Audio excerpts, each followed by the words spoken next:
What if I told you one of the biggest movies of 1977 almost didn't happen because its own star thought the script was terrible?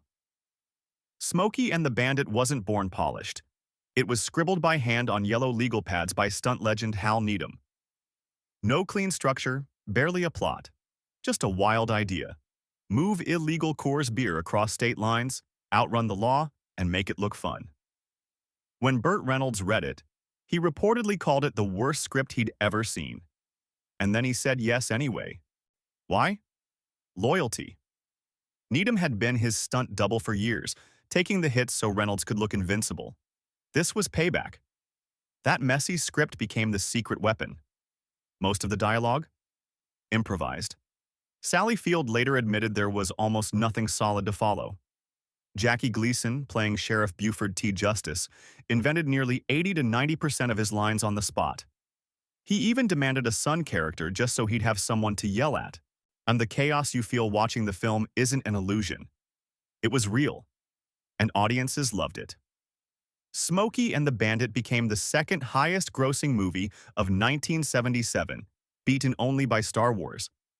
The premise itself wasn't fiction. In 1977, Coors beer wasn't distributed east of the Mississippi River. Smuggling it across state lines was technically illegal. People actually made Coors runs.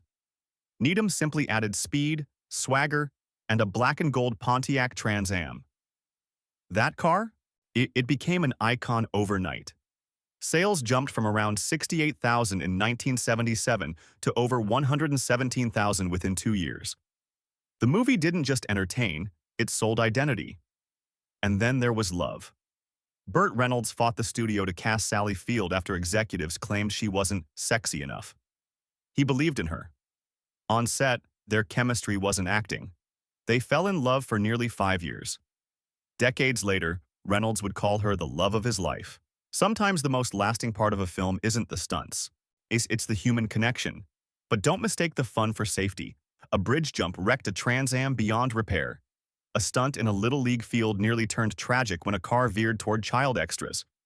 Real police tried to shut down filming because the chase scenes looked too real.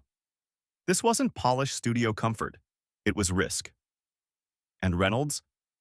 He earned $1 million upfront, more than the rest of the cast and crew combined. When the studio slashed $1 million from the budget days before filming, his salary stayed. The production had to hustle harder. Fewer resources. More creativity. Sometimes limits force magic. Here's the lesson. Smokey and the Bandit worked because it didn't overthink itself. It trusted instinct. It trusted chemistry. It trusted speed. In life, not every great outcome starts with a perfect plan. Sometimes it starts with a messy idea and the courage to floor it anyway. That's why, nearly 50 years later, when you hear a CB crackle or see a Trans Am glide past, you don't just remember a movie, you remember a feeling, freedom, risk, and the thrill of not knowing if you'll make it, but driving anyway.